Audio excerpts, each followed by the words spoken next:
Welcome back. During this Mental Health Awareness Month, we are taking a look at one of the main causes of people's distress: money.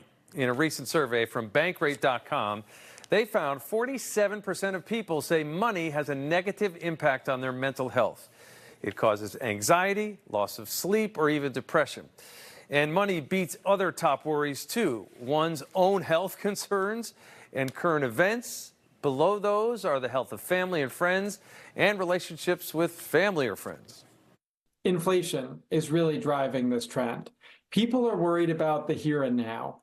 Even though it's important, obviously, to save and invest for retirement, something like that is so far off. That's not the biggest stressor. It's really near-term expenses. People are worried about inflation. They're worried about the ability to pay for day-to-day expenses like groceries and gas and rent. There's really a short-term bent to this money worry.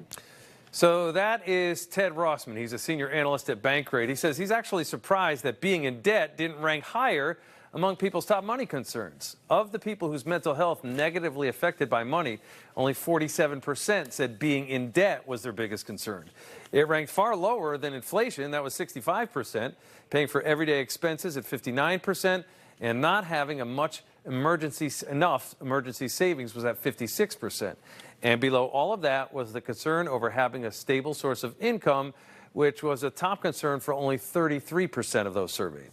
Interestingly, the group that's the most stressed about money is Gen Xers. And I actually think for them, there's that sandwich generation thing where they're supporting their own kids and maybe also caring for elderly parents.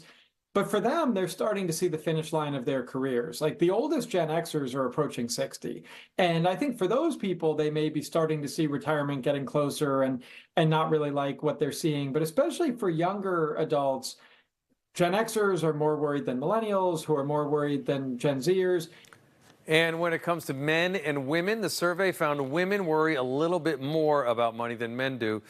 So how do you feel less mentally stressed when it comes to money? Rossman says, start with making a plan. A lot of times when we feel worried about things, it's because we don't really feel any control.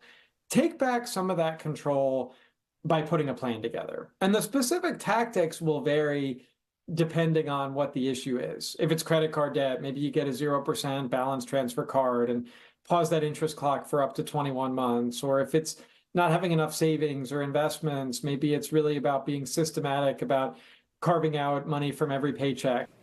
He says the important thing to do is take active steps toward your money goals. This is only the second year that Bankrate had been surveying people about money and their mental health. Last year, more than half of Americans said money negatively affected their mental health, which is 5% higher than it is right now this year.